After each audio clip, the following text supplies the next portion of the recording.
Yo, welcome to an episode of the Digital and Social Media Sports Podcast. I am your host, Neil Horowitz. You can find me on Twitter at NJH287, also on LinkedIn where I post more content. Visit the website dsmsports.net for all episodes and content. And of course, you can always listen to every episode by following along, subscribing, or just downloading individual episodes on your preferred podcast platform. What a show for you guys today. I was just blown away as I was listening back to this and editing it.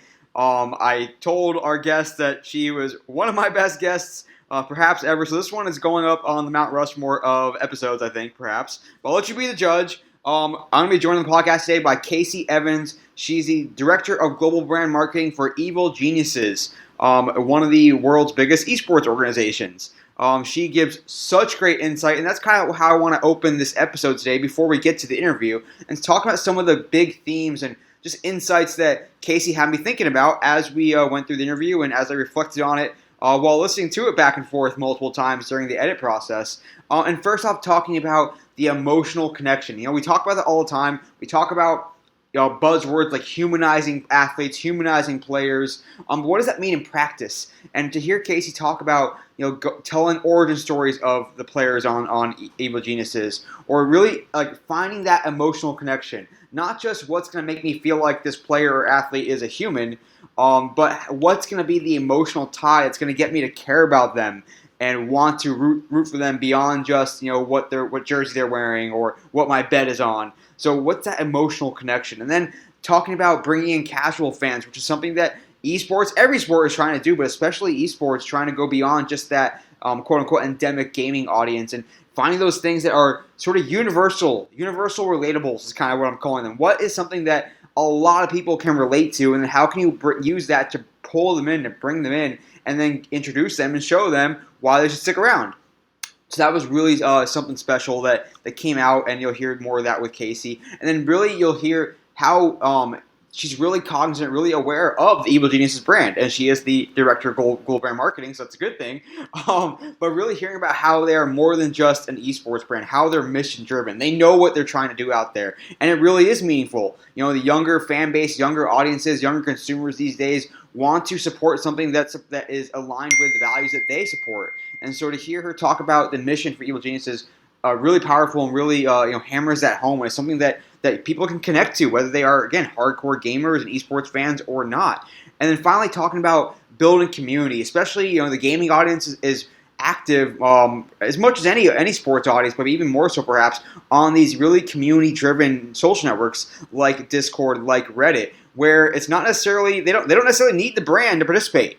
And so talking with Kayci about what the role is for Evil Geniuses, for a team, for a league, for an organization, a brand in those areas, what should they be doing? And it really talks about the idea of what it means to build community. I've been doing some reading myself as well, listening to thought leaders about what it means to build community. And something distilled recently that I shared on Twitter as well is the idea of community being, does it still function if you're not around? If you're not there, Kayci will talk about seeding content, seeding conversation, but they're still going when Evil Geniuses is not there to kind of be that leader, be that conversation seeder, so to speak. So if you're not around, is there still functioning engagement? Is the community still showing up? And that's a cool way, a black and white way to be sure. So there's obviously nuances that always go into it, but that's a really cool way to think about it. And are you really building community, or are you building an audience? An audience is there to hear from you, to hear from your brand, to see your content only. That's why they show up.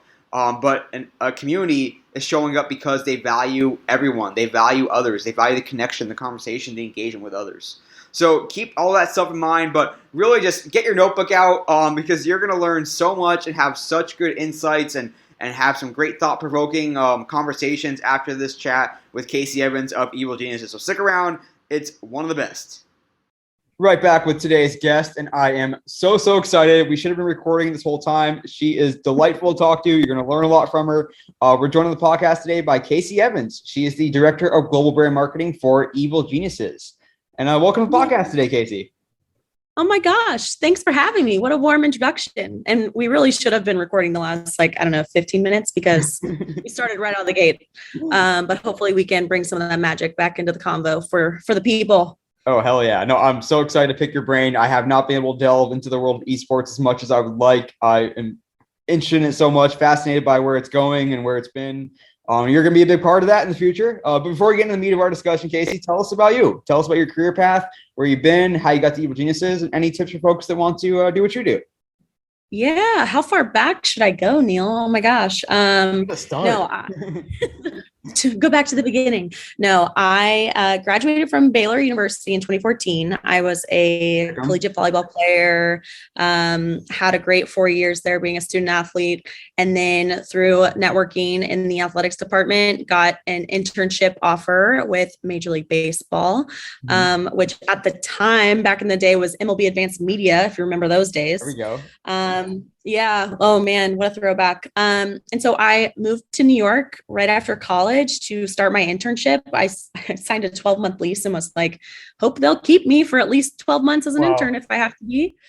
And it worked out. They let me stay on, and I just kind of made my way up to full-time. And I guess where it really all started was in, 2015. I was able to step into the role of oversight for what at the time was called our real-time correspondent program. And that was really all the recent grads and interns of the 30 baseball clubs, taking photos on cell phones and videos and sending them back to us in New York, because at the time we did all of the live posts and articles for all 30 clubs from New York. I mean, it was insane at that time. Oh my gosh, it was the Wild West. And then from there, just developed that program into what it is today and continues to evolve to be, which is the live content creator program at Major League Baseball. They're now part of the brand studio team, and they've got a bunch of new leadership and all that. But I've stayed super close to lots of those content creators and friends. And as of February of this year, 2022, I made the move to Seattle to get this job in esports. It's where I've always wanted to be. I've always been a casual gamer, but I think over the last just few years, I've really realized how big the industry is getting, and felt like it was a great, crossover for me to bring the traditional sports knowledge to esports and to gaming. So I'm super excited to be where I'm at. My role currently is oversight of all of our brand marketing initiatives, along with my wonderful counterparts who have also come from amazing non-esports, they call it non-endemic companies and backgrounds. But we are just rebuilding an incredible marketing department over here at Evil Geniuses, and I'm super thankful to be a part of that. So I cover like everything from fan engagement activations on site to our live social media coverage and working with that team, to working with our creative team and assets, our PR and communications agency. I mean, you name it, I'm probably helping with it in some regard at this point, just because we are very much a small team with big ideas and big expectations. So getting to do a little bit of it all right now, which is something I'm enjoying. So long-winded way of saying baseball to esports, and here we are. End of set. No, it's really cool. I look forward to learning more about it. But let's take me back a little bit to when you were at Baylor, and like, did you kind of know what you want to do? How'd you get experience, and how'd you develop your skill set? How'd you know like what you want to do and how you're going to do it? Yeah, so I got really lucky because I think it was right before my junior year, they opened up a new major, which was, it was like PR and digital media, which I think at the time, this would have been like 2012, 2013. I think digital media was really more like website and maybe Twitter. And so they opened that up just in time. And I only switched because there was this one class in the traditional PR major that I really did not want to take. And this new major did not, call for you to have to take that one. So I know, exactly. So I went that route, and I also minored in film, which was super fun. And it was great. I think obviously, I'm thankful for my education and thankful to have been a student athlete, but ultimately, you can only learn so much in a classroom. So it was really through some of my internships that I did through college, nothing too glamorous, but got to work with the school district, got to work with our athletics PR team and all that good stuff. And yeah, it's just, at the time, I think social media was still kind of like really just for personal use, like I remember my first Instagram posts were very much like my food or a pretty flower or a selfie or whatever. And my tweets were my random thoughts of, my stream of thought, and totally embarrassing, right? To go back and revisit any of those. And so I don't even think I really realized what I was trying to set myself up for, if I'm being honest. I think that because I was offered that internship with MLB, eventually they were just like, cool, you're young, social media, like go do social media. I was like, okay, have you heard of Snapchat? And they're like, no, what's Snapchat? And I'm like, well, let me start an account for you. And that kind of just translated into them being like, hey, the Cardinals want to start a Snapchat account. Can you go to St. Louis for the weekend and show them how it works, what the product is, get players involved? And I was like, yeah, sure. Like sign me up, right? Getting paid to Snapchat around the country. Like, absolutely. Anyways, and so I think that kind of teed up the like live content, real-time correspondent program when that time came for them to have new leadership, since I was already kind of doing some of that work just on behalf of the league instead of the clubs. So yeah, that's how I got my jump start. So when you move into that role, kind of helping to really like lead and oversee that live content program, like what do you feel like you were spending most of your time like doing operations or doing people management? Like at that point, you really graduate's not the right word, but you move from more of a content creation role, content strategy role, perhaps, or maybe there's some strategy as well, to like now you're like almost like a COO of this big program, which is not easy. Yeah, it was definitely more people management and operations. It was just me, myself, and I communicating with, all 30 clubs and our counterparts at the clubs, as well as, MLB photos and team photographers and hiring all these people in all 30 markets, and trying to discover hidden talent, in Milwaukee, which I'm like, I know no one in Milwaukee. Like, how am I going to figure this out? Or Tampa, right? Like there's these markets that I just was not tapped into, and majority of the markets I wasn't tapped into. So it was definitely a lot more of the communication. And thankfully, if I'm remembering right, when I first started in that role, it was, I think, like, I'm not kidding, 2 or 3 days before opening day that year. And so the staff was already hired and like in place, which now in hindsight, it couldn't have been set up better for me, because it then gave me plenty of time to work a season, figure the team out, figure out what was missing, and then go into the next year with the hiring season, really knowing what I was looking for. So that at least helped. But yeah, it was a wild ride. That team in general and how it happened. Very thankful. And how did you think about like, hey, I'm doing a great job, or we're slipping a little bit here? Like when you look at what the results were that you were expected to produce, if any, and how you can measure success, gauge success, like what were your like mandates from up top? Like, this is what you want you to accomplish with this. Yes, we want to get a bunch of content out there. That's like the broad goal, but like, what did you think about day to day as like, this is what success will look like? Yeah, I would say a big thing at the time was just supporting the teams. A lot of the clubs didn't have their own social media managers or like content capturers yet for social. A lot of us were still relying on the Gettys, APs of the world, the wire photographers who maybe weren't sending content in real time, which is why the whole capture of like cell phone was so, efficient and quick with, doing updates and things like that. So at the time, I would say our big goals were supporting the clubs, making sure that we're sending content in timely fashion. And then ultimately what I started to realize was we could do this in a way that was going to produce higher quality imagery while still being timely and meeting those goals. So I think it was probably sort of throughout that first year where we started transitioning some of our some of our staff off of just taking cell phone photos to using the cell phone as a way to distribute the content, but still shooting the content on a DSLR camera. Right. And that's where the evolution kind of like really started, I would say. And you guys actively think about like, well, we know they're gonna have access to get these Getty images later, or like, did you think about like, okay, what's gonna be valuable in real time versus what we don't need to worry about, or like, hey, we're really trying to push like personality, so let's make sure we get like some dugout interactions, or let's make sure we get some fan stuff. Like, how'd you think about the type of content? Also, like, how much do the clubs have to say? Like, hey, we really want like this guy's getting called up today. We really want to make sure you get extra content of him, or whatever it might be. Yeah.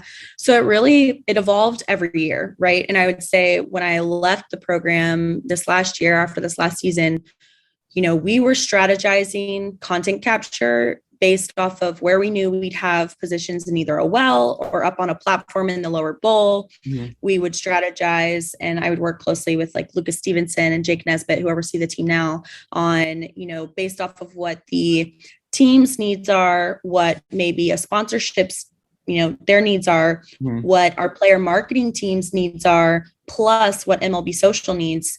I think my last World Series, we had maybe 7, 8, 9 content creators just to knock out all those things. That's not inclusive of MLB photos and the other photographers and videographers from the teams or the wires that were also down there. So we were super thoughtful with how we were approaching this. And then on the backside of like, once you capture that great moment, knowing when it's a big enough moment to stop what you're doing, stop shooting, which is, a gamble because you might miss something, and go plug your card in and get something over, plug your phone into the camera while you're standing there at BP or whatever it might be. So we would go in with a content capture strategy to, reach all of our all the deliverables we had from various teams. And then we would also have a distribution strategy based off of what those big moments and what we could anticipate, what those moments might be, and getting that over quickly so we could be the first to put it up online. Yeah. And like, did you guys think about trying to anticipate what would help a team, I guess, with their marketing strategy? Like, hey, this guy's been the player, here's the rookie of the month or whatever. So let's make sure that we take care of this person. Yeah. Or I guess you're having content capture every single day. So it's not necessarily like you're not reassessing strategy every single week or whatever. But like, are you thinking about like storylines that you're going to kind of, it's almost like, I think I use this analogy, like throw gas on the fire or like try to start a fire? Yeah, totally. I would say a little bit of both. We worked super closely with the teams in terms of, let's say, I don't know, like Wander Franco's call up last year. Like, I'll just use this as an example. It was like, how can we get someone, I think he was in North Carolina at the time before the call up. And it's like, how can we get someone there to start capturing B-roll? Because we know we're going to want to do a commercial spot for this announcement tied to Make It Major or whatever our campaign was. So we had literally shipped, one of our East Coast LCCs to North Carolina to go capture all of that. Wow. While working in tandem with the Rays and figuring out when he's going to arrive and figuring out, what we can capture on his first arrival to the ballpark. And also, making sure that we had a videographer in the wells for his first game at the Trop so that we can get that first hit, that first home run, whatever it might be, when you're going to like have that moment from the fans and just the audience like freaking out that they've witnessed history, right? And then taking that and plugging it in to the ongoing content piece or commercial that we were working on for his call up, so that we had like the version pre-call up, kind of like teeing it up, and then you have like the new ending version that could be swapped out for broadcast with the moment that like just happened. On top of like also making sure Wander has all those assets, the Rays have all those individual assets, and like all these other things. It's crazy. Like when you think about the operation that they're manning over there, still it is wild. Oh yeah, and you bring media partners into play too. The ESPN, Fox may want some of that people as well, and they've all got it. It's crazy. I mean, it was insane the amount of just reach that that team's videos and photos has. It's pretty incredible. Super proud. And I love seeing, and like certainly that program was a big part of this, as well as the player marketing program, of really that transition of MLB to focusing on its star players and like helping them lead the way. And I think about that from an esports perspective. Like, take me through, like, I guess, what's the overall, or, well, before we even get into it, Kayci, I'd be remiss if I didn't ask this. Give us a rundown of who Evil Geniuses is and or are, what teams you guys have, what the structure looks like, even Evil Geniuses in 1 minute or less or something like that. Okay. No So time. Evil Geniuses, I know, right? Yeah. And it starts now. Evil Geniuses is North America's original esports team. So the brand Evil Geniuses has been around since the 90s, which a lot of people can't believe. I mean, they were playing Dota 2, Counter-Strike in the early 2000s. They really have a super deep history, but the twist is that it was all player run. So, and it was player run until 3 years ago when when Peak Six came in, invested, they put our CEO, Nicole Point Jameson, in charge. And so really, while it's an old brand or old, I shouldn't say old, but original brand that the esports community might be used to seeing, it is very much a new brand in terms of the more casual gamer audience, or people like you and myself who would have not been as familiar like with our crest and our brand until the last like 3 years or even more recent. So the last 3 years has really been making it a full-blown organization. We are, what I would say sets us apart is we are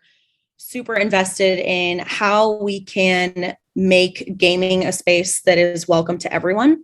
The esports and gaming community can be, like any community, super toxic and all that. But because I think these fans are so hardcore, and because of, if you watch a broadcast, you might just assume everyone in esports looks a certain way. We have really made it our mission to remove that barrier to entry, right? Like, what's going to get me or you interested in League of Legends if we've never played? Like, what would make you pay attention to League of Legends right now? I don't know, right? So it's like asking those questions, figuring that out, building our fan base, while also making sure that we are winning games, taking names, and kicking ass in the space. In terms of our titles, so we have 5 titles that we participate in, and a couple of them have, like, I guess the best, like, amateur leagues, like the best.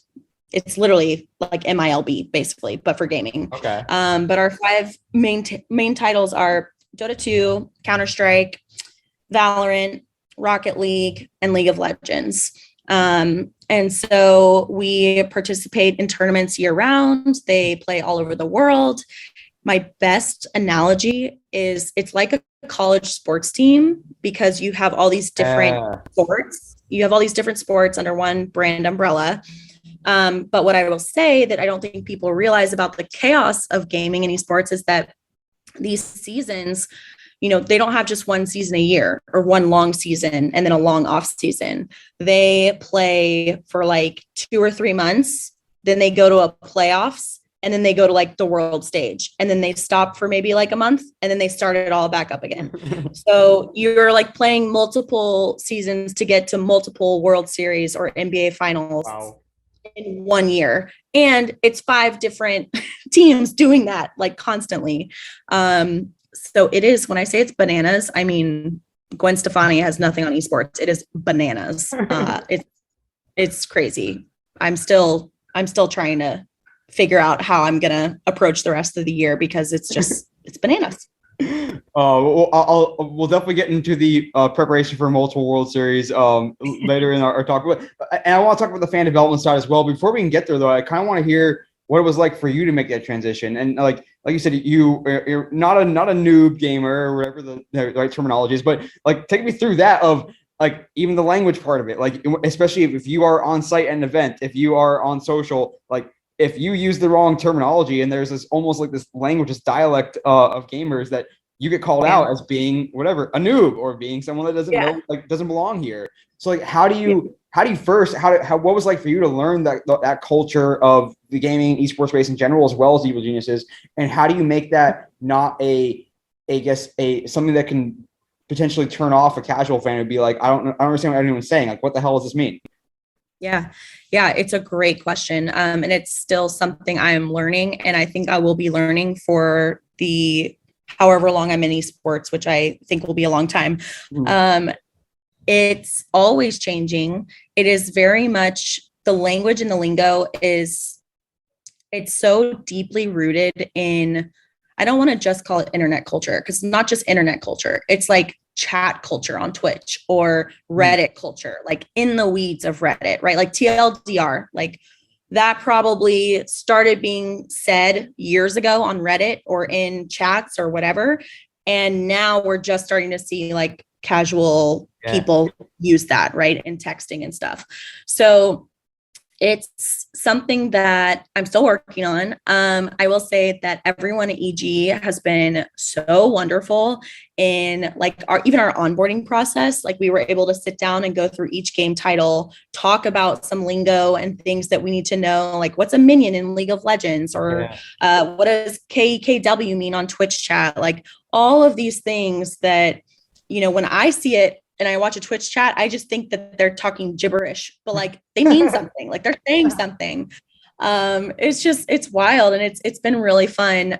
Even, you know, the touch grass meme, and if Taylor listens to this, she'll appreciate this, but I work with this amazing woman, Taylor, who oversees our EG Creator Collective talent. And my first week, she was explaining to me what a touch grass meme was. And essentially, you know, it's like if you've been playing too long and you're losing and whatever, it's like, dude, get outside, go touch some grass. Like you need some fresh air. And I thought it was incredible. And so she's like sending me memes and letting me get familiar and whatever. And so that, you know, ended up turning into this idea to bring touch grass to life at our League of Legends fan activation. So it's been really fun to learn and also just acknowledge that like I don't know everything that they're talking about, and like raising my hand in a meeting and being like, hold up, what did you just say? Like, what does that mean? Can you give me the backstory?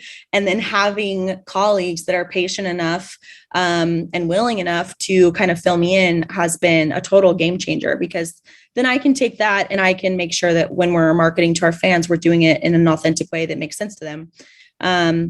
So I'm going to say it's an evolution. I'm still learning. I don't think I'll stop learning because there's just so much. But yeah, I don't know. I think that shared culture and that shared like language certainly strengthens the community and makes it feel that much more powerful once you find yourself in that community. So does that benefit outweigh the cost of someone being like almost feeling like, do I belong here? Or it's like It's like if I wander into whatever Spain and I try to speak some broken Spanish, like, is it more like, hey, look, at least he's trying, or is it more like, what the hell is it supposed to do? Like, what are you doing? Yeah, right. It's super intimidating, I think is the right word, or at least how I felt, because you already don't know how to play the game, right? Or whatever they're talking about. And then on top of that, there's a lingo that is matched to that game style or that community. And so it makes it a challenge on the marketing side to figure out how you're going to break down the barrier to entry. If you can't even talk the same language as, you know, the brand that is trying to get you in, how are you ever supposed to become a fan of it? So I think, you know, it's really finding that balance of being authentic to the gaming culture so that our current fans like feel like we are, you know, staying real to what we do and who we are and the games and all that. But then also finding maybe the more understood or easy to understand language to get other people in. So like touch grass, I think probably is more of a general internet meme versus like a League of Legends meme or, you know, a Valorant meme or whatever. And so tapping into things like that, where you can kind of start to seed the language to our audience that we're trying to reach and get them in. I think we're going to have to keep doing things like that, because we can't just talk in, you know, super endemic was the word you were trying to think of, super endemic language to try and get non-endemic people interested. When you guys are thinking about whether it's annual plans, quarterly plans, or season plans, whatever, do you almost have to put on both sides of that brain of being like, okay, we're going to do this to make sure we like cater to the fans, our hardcore fans that are here for the game. But here's what we're going to do to try to reach those casual fans or bring them in. Like, is it two distinct fan bases that you're trying to engage and reach, or do you really have to try to cross-pollinate as much as you can?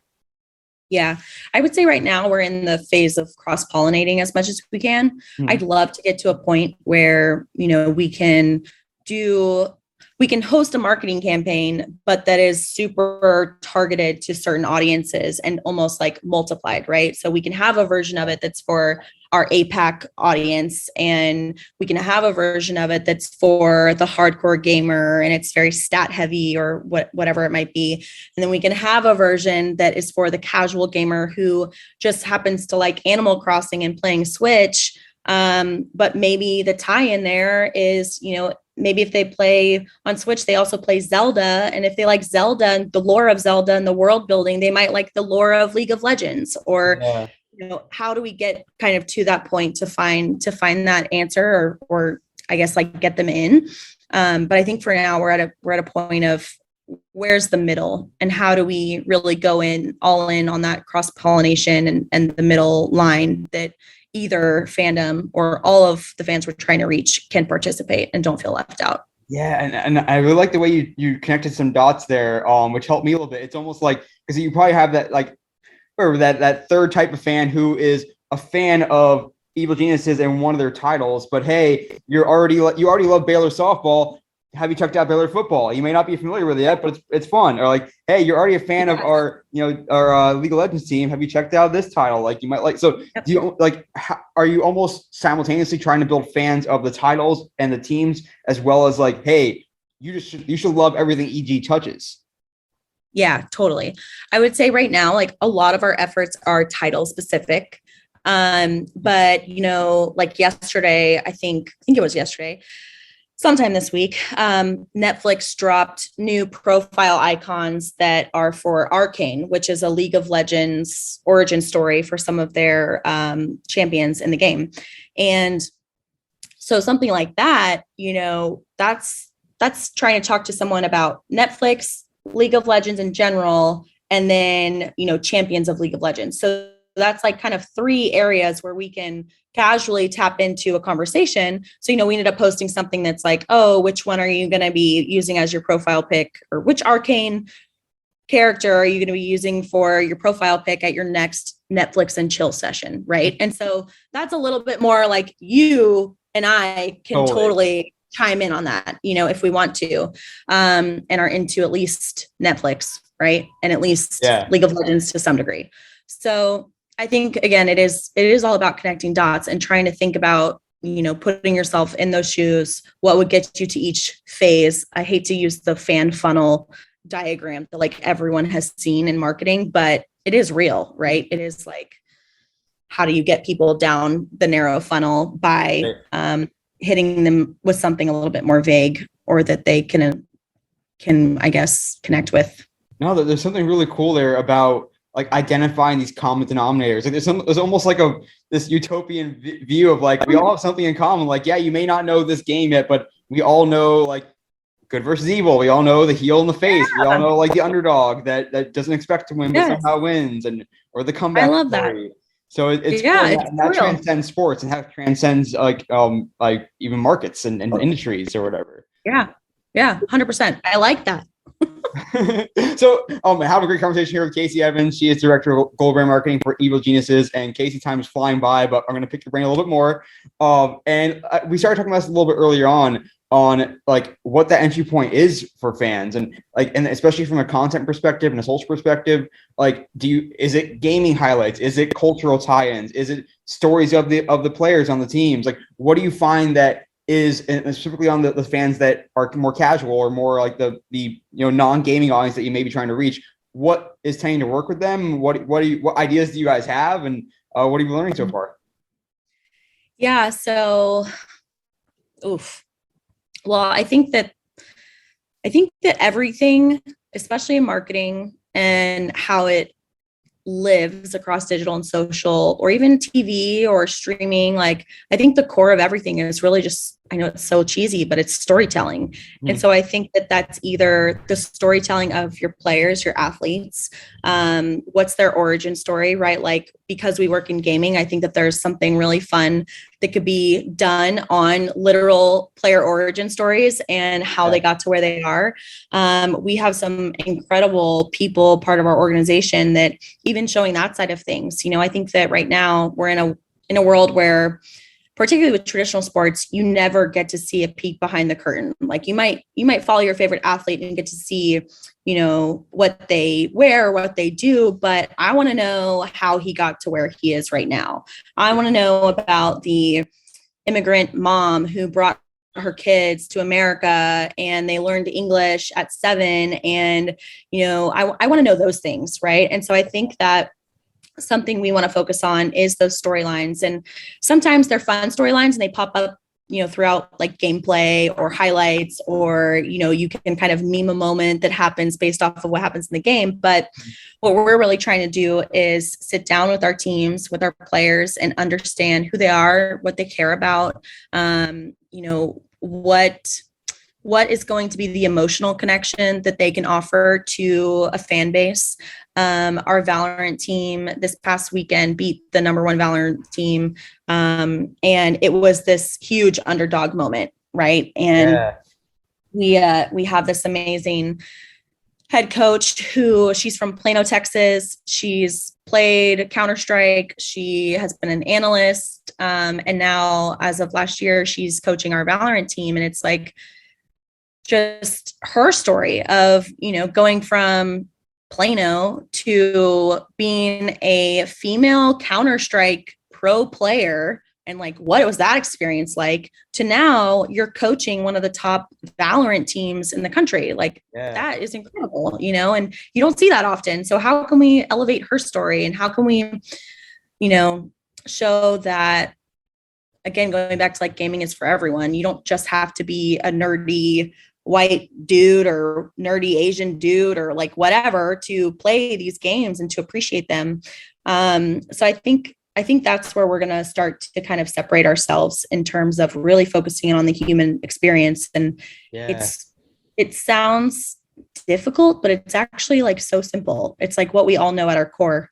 And so I think that's going to be big on, how we get to fans, and hopefully I'm answering your question. No, totally. I mean, and I think also, like, we think about some of the most popular sports, even certainly American football, but even looking at baseball, like I often think about, or soccer is a good example as well. Like, are we trying to create more like participants in the sport and people that love the sport, and how much of that versus the fans of the team? Like, we want to create more New York Jets fans, but like we also want to create more football fans. And which side is more important? Well, really, like, they're probably not going to play football that often. Most of our fans aren't going to play that often, if at all. And so it's like, we want to really be fans of the players, the stories, and the team. And it sounds like that's kind of the tack that esports it can take to reach those more casual fans, that if they try to tune into a broadcast of a Valorant tournament, they might not be able to follow it, certainly early on. Like, and if so, how can you make that initial tune in feel a little less intimidating, or is it even possible? Right. Yeah, no, I mean, we've talked about like, how do we do second screen broadcasts, right? And we talked about this in baseball too, but like, esports is, I mean, if I thought that watching a baseball broadcast, I had to understand baseball, I mean, esports, like watching, you have no idea what anyone's saying. You don't know what you're looking at. It's just like a lot of cool, specifically with League of Legends, like a lot of cool graphics. It all happens so fast too. And I'm like, they're saying weird words. I have no idea what any of this means. And so I do feel like, we do a great job, and the different game developers do a great job that host the various leagues year round. They do a great job of working with us in terms of like how we want to activate on site or what content we can provide for broadcast. But again, a lot of it is still very much steered to the hardcore fan. But I think, to your point about like, are we looking to build fandom of a game versus a team? Like, I kind of think they go hand in hand. But first and foremost, you probably need to be a fan of the video game. You probably need to have played that's the thing, like, for sure. If I end up watching that Valorant tournament, like, is the best outcome for me to also start playing that game myself, because then it'll make me a bigger fan. Like, right. And that ideally probably yes, but you can't always have that. That's a higher bar to clear, I suppose. Yeah, totally. I think it probably goes more like fan of the game and then fan of a team, because I think that there's in the middle of that, there's watching the game. Now, what's interesting is you have a lot of people who watch games, maybe not on the esports level, but are going on YouTube and trying to learn how to play better and perform better.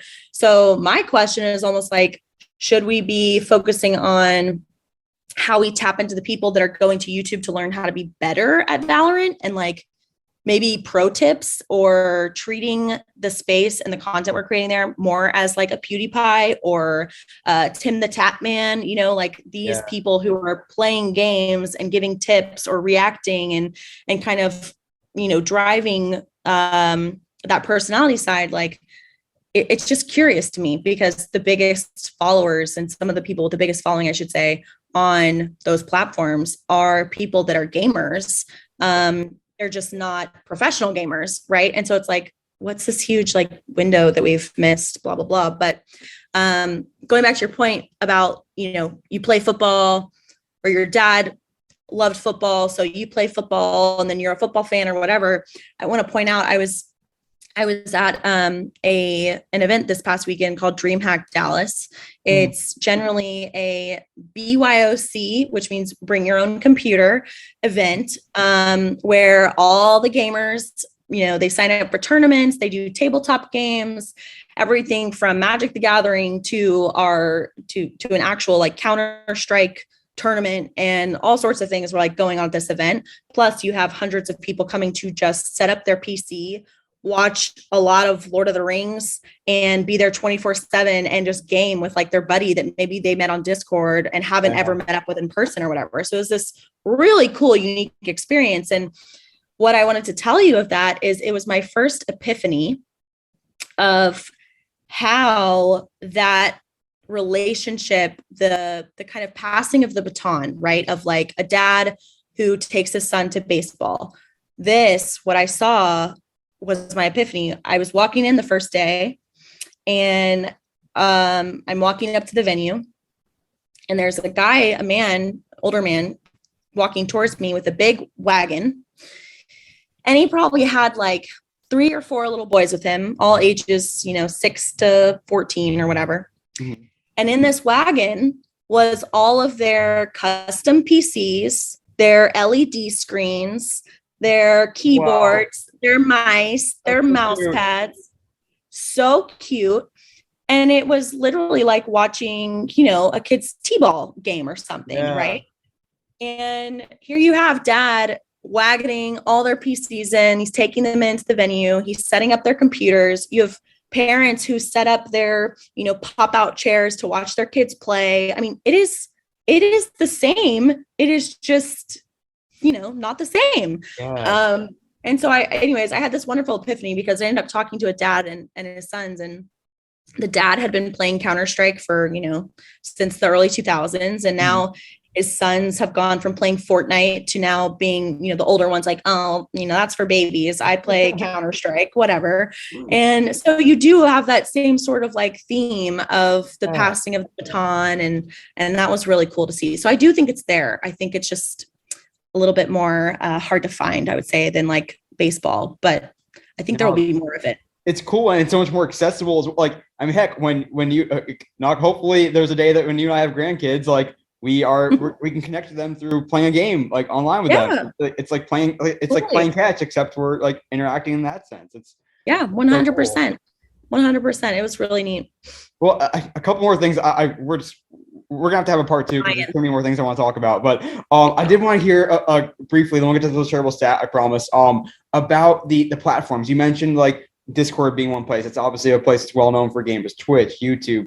So tell me, like, where are the Evil Geniuses fans hanging out? Where are you guys trying to reach both the avid fans and casual fans? And what's sort of the overarching social strategy? Not to ask you too loaded of a question.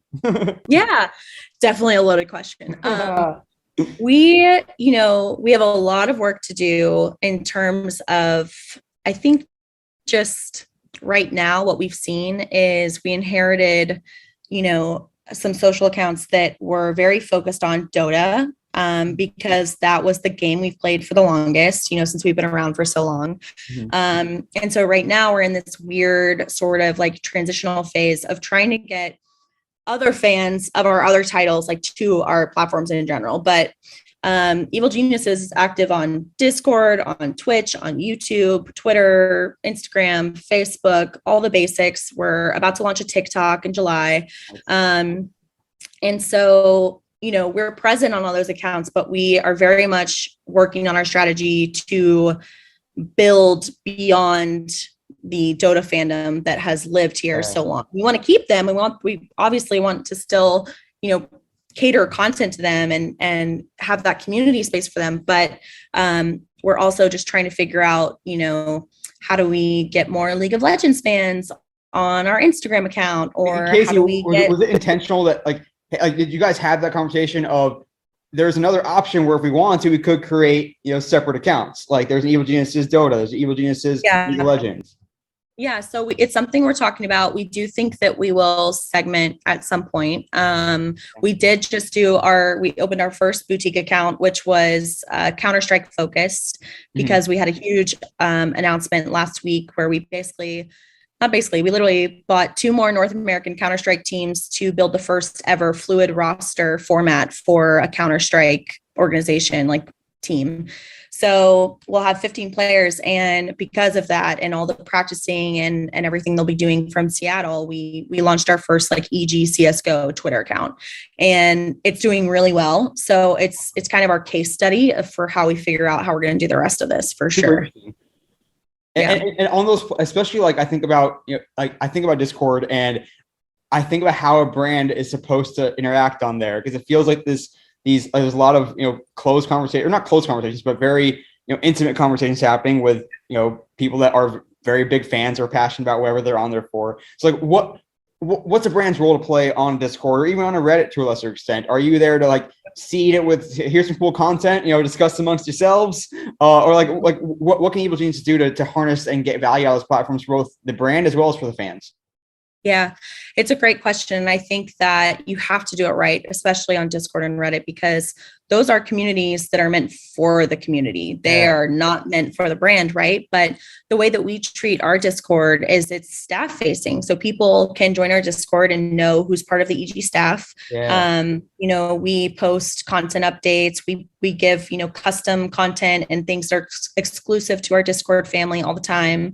But really it's kind of what you said. It's creating the forum and making sure it's a safe place for people to talk about our titles and our players, and making sure that we're moderating so no one's bullying each other. It's not about making it a safe place for us and the EG brand. We want people to be honest, but we do want to make sure that if our name's on it, that people are comfortable and welcome and can have fun, right? So I would say both those platforms is really to make sure that we are creating that environment where our fans can discuss and feel like they can safely discuss without being trolled or get, hate comments or profanity or like what else some horrible internet people do.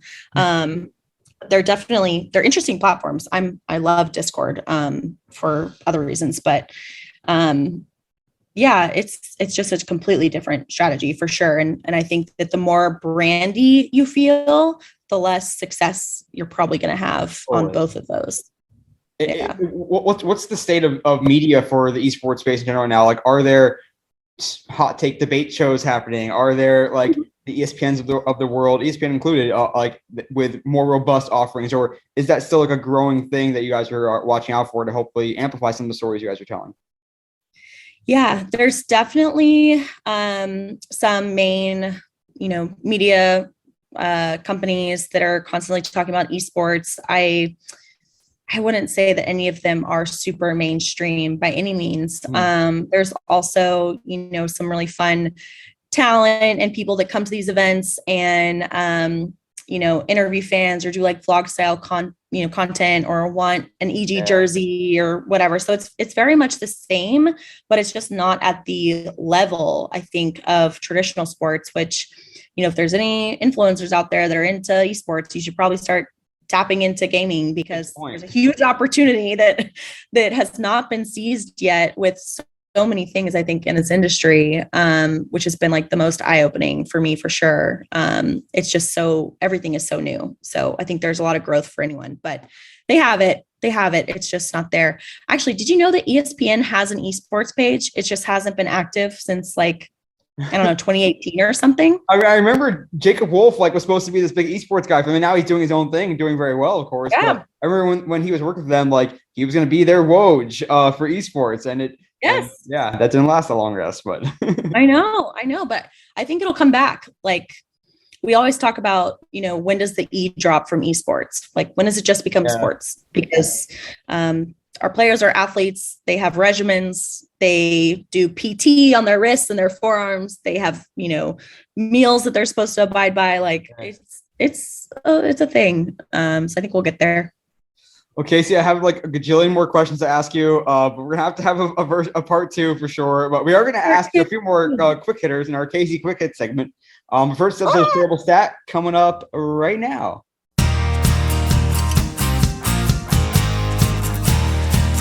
A tremendous interview with Kayci Evans, Director of Global Brand Marketing for Evil Geniuses. Cannot thank her enough, but you're going to hear more from her in our Kayci Quick Hit segment, so stick around for that, because a lot more good stuff there. But first, this episode's Shareable Stat. And Simple Shareable Stat looks at TikTok. If in case you've heard of it, TikTok is always on the headlines these days. Obviously they've been getting some flack, renewed flack, I guess, from the FCC, with an FCC commissioner coming out with a statement. But we're not here to talk about that. We're here to talk about this shareable stat, which is that in the first quarter of 2022, the time spent on TikTok per month was 29 hours. Now, to put that in perspective, that is more than Facebook and Instagram combined, which is around 24 hours per month during that first quarter. Now, this was limited to Android users only in the U.S., so take it with a grain of salt that iOS users may be using Facebook and Instagram more often. We can't be sure. But just amazing to think that those two big meta apps, Facebook and Instagram, obviously WhatsApp and Messenger are part of that too, but Facebook and Instagram, those two big apps combined can't touch TikTok. What do you take from that? Of course, I think we're past the point where people believe that TikTok is viable. Kayci talked about Evil Geniuses starting up a TikTok there as well. But it really does speak to how important it is becoming as a platform. It's where a lot of your fans, where a lot of people, especially the younger audience, is spending a hell of a lot of time. And that time is taken away from other places that they're consuming content, including Meta, including Twitter, including Netflix, obviously, YouTube, et cetera, et cetera. So it really does speak to how important it is to have someone truly dedicated to the platform. It's different than the other social networks where it's not so important on who you're following. Yes, there still is the idea of the following feed, of who you follow affecting whether TikTok will recommend that in your For You feed even.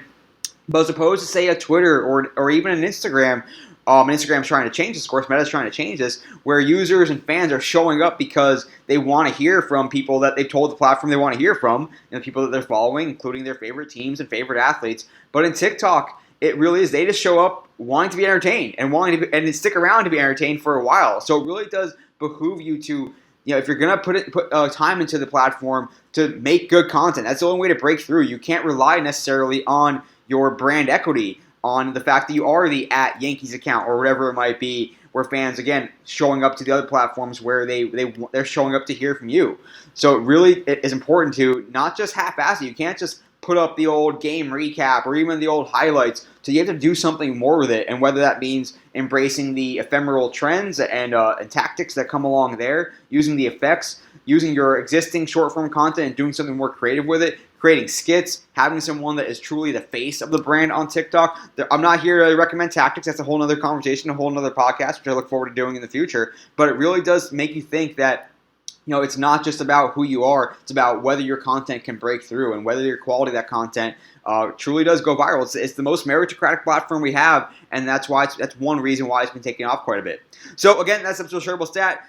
Think about it, talk about it, ponder it. And again, that is 29 hours by Android users per month in the first quarter of 2022, compared to 24 with Facebook and Instagram combined. Again, just still trying to wrap my head around that as well. All right, that's the Super Shareable Stat. Stick around, though, for more good chats and conversations, and stories and insights with Kayci Evans from Evil Geniuses. Right back from this episode's Shareable Stat, and I am joined once again by Kayci Evans. She is the Director of Global Brand Marketing for Evil Geniuses. Kayci, what a fantastic interview. Are you now ready for some Kayci Quick Hits? I think so. I don't know. We'll find out. All right, I'm going to throw you a curveball for the first question, so I hope you're ready. Tell me, what's your number one memory looking back on your time as a Baylor softball player? What's when you close your eyes, what do you see? Ooh, Baylor volleyball. We got to do a trip to Hawaii and we went snorkeling. And it was, I think, my second time to Hawaii, but just going with some of my best friends was incredible and it was beautiful. And we made a video that was really dumb. And that's the first thing that came to my mind. And I love and miss all those girls. I can only imagine all the TikToks that would have been created if it was, 5-10 years ago. I say it all the time. I'm like, if TikTok were around when Vine was around, I would have crushed it. And I wouldn't even, oh my gosh. I'd be a professional influencer now. Well, I guess part two of that question, give me the scouting report of Kayci. What position, what were your strengths? So what were you best at? So I was a defensive specialist / libero. So I was the one sometimes in another jersey. Yep, all the digging. Let's see. I mean, I played all 4 years in college. I was captain senior year. I played all my life since 4th grade. I was a gymnast before that. Wow. I was too tall for gymnastics and then too short to be a hitter in volleyball. So, I switched to defense and I'm so glad I did. I think it's the underrated position for sure. Well, I will say I watched a lot of college volleyball back when I was in school and still do now at the tournament time. And I don't know how liberos have any skin left on their knees. It's neither insane to me. All right. Number two for you. I'm going to stick with one more Baylor question. Tell me, what's your number one memory from being there? What's the let's keep it to sports, I guess. What's the best sports game you ever attended while you were there? Ooh, oh man. I mean, I was there during RG3 era. I knew you were there during a fun time.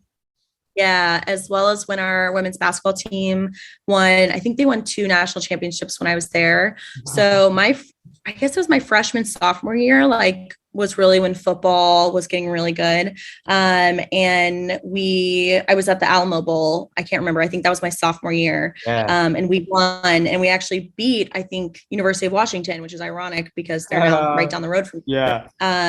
But yeah, that was just epic because it was the first bowl win, I think, in school history, or at least in a zillion years. And it was also the bowl game that I met the person who ended up getting me my internship at Major League Baseball. So it was, just a full circle moment for sure. That is one hell of a game for a lot of reasons. That's awesome. I know. Yeah. Number 3 for Kayci. I want to dip into your video game knowledge as well, not knowledge as much as what you love and what you used to love, what you still love. So tell me your favorite video game growing up and your favorite video game today, assuming it's different. Yeah. My favorite video game growing up was Donkey Kong on my Game Boy Color. For sure.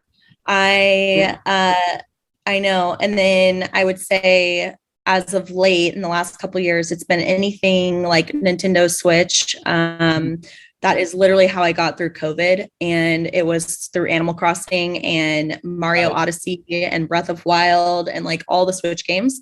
But then more recently, a friend of mine at work had an extra PC that he had built, and he just built a new one.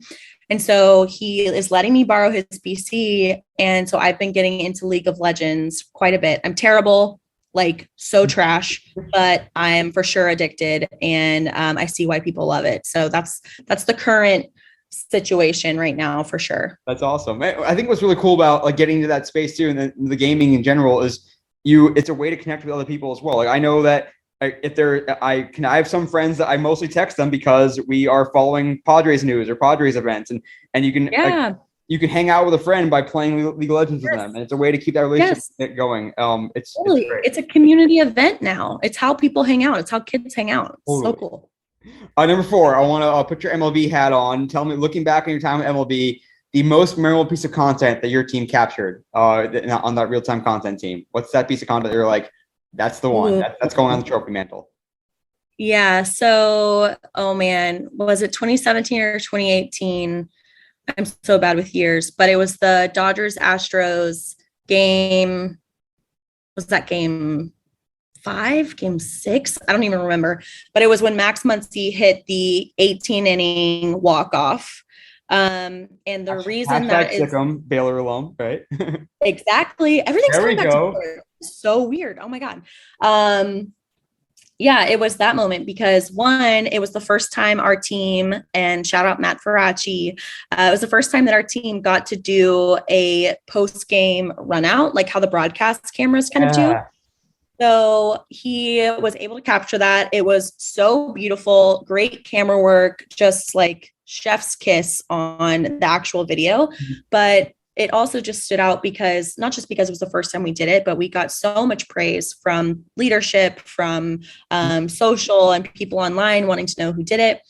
But then also it is the most memorable because I was in the tunnel under the stadium waiting for that walk-off to happen for almost 4 hours. Because I didn't even get to see it happen. For people who don't know, end of game, if you are a broadcaster or a social media gal like myself who needs to get like a selfie video from a player or whatever you're going to interview, you got to go around like the 8th inning to the bottom of the tunnel where they line up all the media.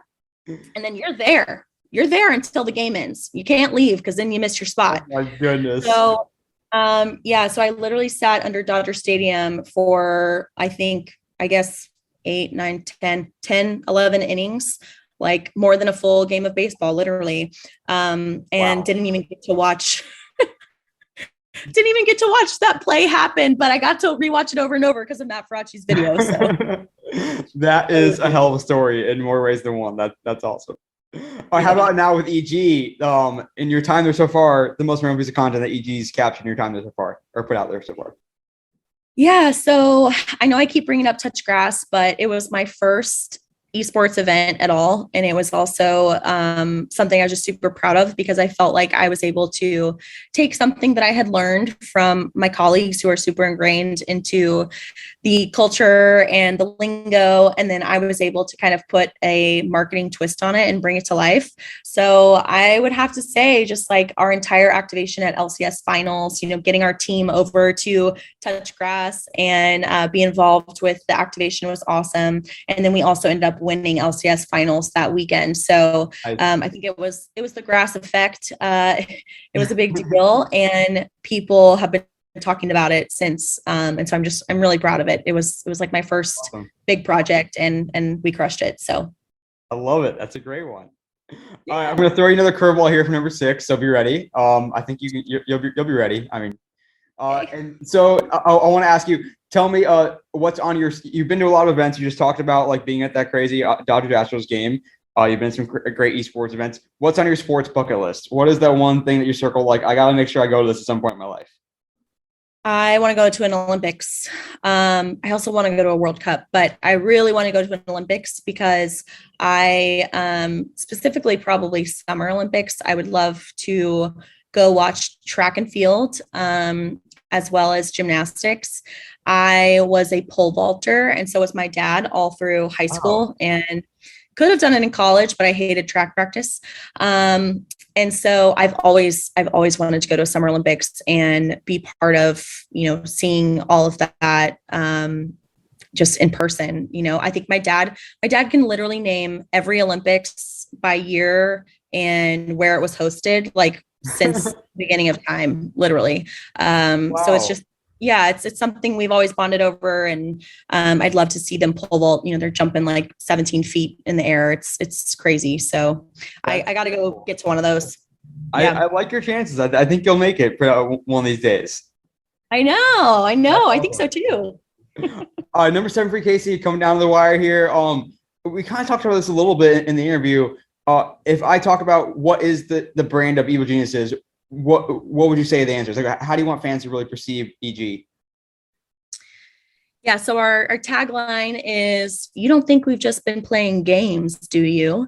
And I think that just ties back to, one, our legacy of excellence, but also our future of dominance. I mean, we are the OG esports team, and we're here to stay. And we have some incredibly smart people who are wanting to and are building up this brand to be the best in North America. And so I'd say if you're looking for a North American team to root for, you should be rooting for Evil Geniuses 100%.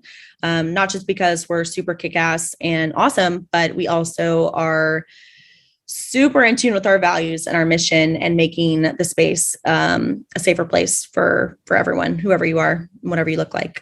I like that. Oh, it's a great mix of like sexy appeal, marketing appeal, and also like mission driven. And yeah, I need to get some swag. I'm gonna get myself an EG hat or something. You need some swag. Oh yeah, love it. All right, Kayci, it's time for our food question. We always ask a food question because I love asking about food. So tell me, and actually, I'll add a second part to this. First, tell me the best meal to get in New York, where you were for a while, and I'm also going to ask you like what's good so far out in Seattle. Where are we going to get the best meal, both in New York as well as Seattle? Where are we going? So the only place I've missed since leaving New York is this Italian spot in the West Village, and they also have one in Little Italy. It's called Aunt Jake's. There's nothing like it. The man is right there. He's making the handmade pasta in front of you.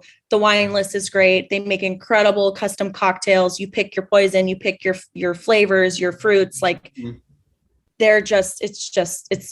I cannot even tell you. My mouth is watering right now. What's the go-to dish? What should I order?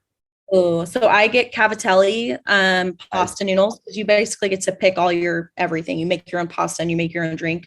So cavatelli with they have this chicken bolognese, but it's not a normal bolognese. It's like a white garlicky sauce with like lots of cheese. And I'm not a red sauce person, but they do have a really good vodka sauce too, and some awesome gnocchi if you're into that. And the ravioli, like you can't go wrong. But I'm the cavatelli and chicken bolognese for sure. Nice. And how about Seattle? What have you found out there so far?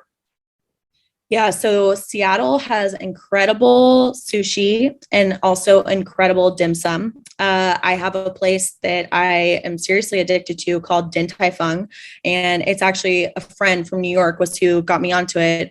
She's originally from here, and she was like, "I'm so jealous you're moving back because you're going to be able to get Din Tai Fung." And she wasn't kidding. This place it's incredible. There's a version of it at the Mariners game. Yeah, I was just gonna say, like, I was at Petco Park last night, and I'm pretty sure we have a Din Tai Fung inside Petco Park. What? I'm pretty sure. God. Well, you need to go check it out. It's Hell delicious. Yeah, geez, I'll stop and get one next time when I walk by. Yes, you sold so it. Good. All right, I'm sufficiently hungry. But so we're almost done here. Number 9, tell me the number one player in Evil Geniuses that we all need to stop right now and go follow on social media. Who's that player that's like this guy or gal is killing it? Yeah, so you need to go follow Jojo Pin. He is our mid laner in League of Legends. He's 17, dropped out of high school to come play professional. Wow. And he's the Joel Embiid of esports. Like if you follow Joel Embiid on Twitter, he does a lot of smack talk. He's very confident. He will own up when he fucks up. Like he is just so fun to watch play. He has the best smile, and he's always talking trash. And it's just like the people eat it up. So I would say if you're looking for an entry point, go follow him. He's just the best. I like it. You should be his hype man. I'm sold. I know, right? That's awesome. All right, last one for you, Kayci. This is going to be a fun one. Among all the titles that Evil Geniuses competes in, tell me which of those games is going to stand the test time. Which one's going to be around the longest? That's a great question. I feel like I don't know enough about the literal longevity of the games to answer this, but I have really high hopes for Valorant right now. We That's the same team that we have our incredible female coach, Christine Potter Chi, and she is just such a badass. But Valorant is a very young title. It's developer is Riot Games, who is also the developer for League of Legends, and so I just think that now that it's like on the scene and Riot's going to start really investing in it, you're going to see the longevity. Like you're going to be able to see the future of Valorant and how long it's going to be around. Plus, from what I know, Riot's goals are incredibly in line with our goals too, with what we see for the future of Valorant and making it more diverse and getting more female gamers involved. And so I'm just really excited about it. So I hope I'm right. That's awesome. No, and to be honest, I would love to have a whole other podcast episode and conversation around diversity in gaming and women and more cultures as well. That's a whole other conversation, a whole other podcast another day. But Kayci, you dominated your quick hits. Now your chance to take over for me and tell us your social media all-star to follow. Just tell us who they are, what platform they're on, and why we should go follow them. Oh man, I follow so many people on social media. It's honestly like I need to lay off. My favorite baseball follow is Jackson Olsen. He was one of our original creator class people, and it's just been so fun to see him grow. And he's also how I'm getting all my baseball news right now. Somehow, like my algorithm has just put Jackson Olsen in front of me. So if you need a baseball follow, I'd go for him. I'd say I don't even know if this is so hard. I already said JoJo. Go follow JoJo for Evil Geniuses. I know I have a good one actually. If you are looking into getting into gaming and gaming culture on like a very just fun level, I'd say go follow Jake Lucky on Twitter. He's kind of going back to what we were talking about with like people who are reporting the news in esports and talking about changes or like getting updates to fans. He does a phenomenal job at that. And he's got a super fun personality. He's probably my favorite, most recent follow if I had to pick one. Nice. So that might be a better answer. Yeah. I like all those recommendations. And I will say too, like looking at, it must be cool for you to look at like the alumni of the LCC program or RTC program, because there's so many of them doing big things now, like full-time for teams or leagues and brands and agencies. It's really cool to see that, how it comes together. Oh my gosh. Am I allowed to shout them out? Like, oh my God. Like if you wanted to go follow an incredible photographer and human, go follow Darren Georgia on Twitter. He was an LCC for us for, oh my God, like 6 years. And now he's the team photographer for the White Sox. I'm so freaking proud of him. Lucas Stevenson, Matt Faraci, Campbell Dunn, Emma Sharon, Nicole Vasquez. Like there's so many amazing baseball creators out there. And I'm hoping to find that kind of same like content creator community in esports too. And tap into that, but we'll get there. We're not quite there yet, but we will be. And then how about you, Kayci? Where can we find you as well as all things Evil Geniuses across digital social media? Yeah, so Evil Geniuses, we're on all platforms. We've got, EGCSGO is our extra platform or our extra account on Twitter, but otherwise we're at Evil Geniuses, Facebook, Instagram, Discord, Twitch, YouTube, you name it. And then my personal accounts are at Kayci on Twitter and then Kayci Evans on Instagram. And I don't really use any of the others other than like TikTok, which I watch. I don't post. When I do post, it's atrocious. So everyone should just avoid that. But yeah, thanks for asking. Cannot thank you enough for coming on today. Just such a delight talking to you and learning from you. And I look forward to continuing to follow everything you're doing with Evil Geniuses. Thank you so much. Thanks for having me. And likewise, this was wonderful. We got to do it again. Hell yeah. Thank you so much again to Kayci Evans, again, Director of Global Brand Marketing for Evil Geniuses. Just cannot thank her enough, lending so much great knowledge. Really articulate as well, giving a lot of good insights by being able to speak complex topics in a clear and concise way. And enjoyed hearing about her time in Major League Baseball as well, and clearly doing some great stuff already with Evil Geniuses. I've been following them even before Kayci was there, and seeing them do good stuff for a while. And Esports is not going anywhere. It's only going to get bigger. It's a way for, we talked about, even for generations are going to be connecting through playing games. You might be playing a game with your grandson or your grandkid or your kids as a way to connect. It truly is a social glue, and it's playing out in the professional ranks every day with the growing interest and value of esports. And again, cannot thank Kayci enough, not just for the esports knowledge, but really just the marketing insight she provided transcend sports, transcend industries, and just great stuff again. But that'll do it for this episode of the Digital and Social Media Sports Podcast. Thank you, the listener, for downloading and or listening. As always, I'm your trusty host, Neil Horowitz. You can find me on Twitter at NJH287, on LinkedIn as well, where I post more content. The website is the hub for all the content with episodes and blog posts and all that good jazz. You can also contact me there. And, of course, follow the podcast on whichever podcast platform is your favorite. Until next time, this is Neil Horowitz signing off for the Digital and Social Media Sports Podcast.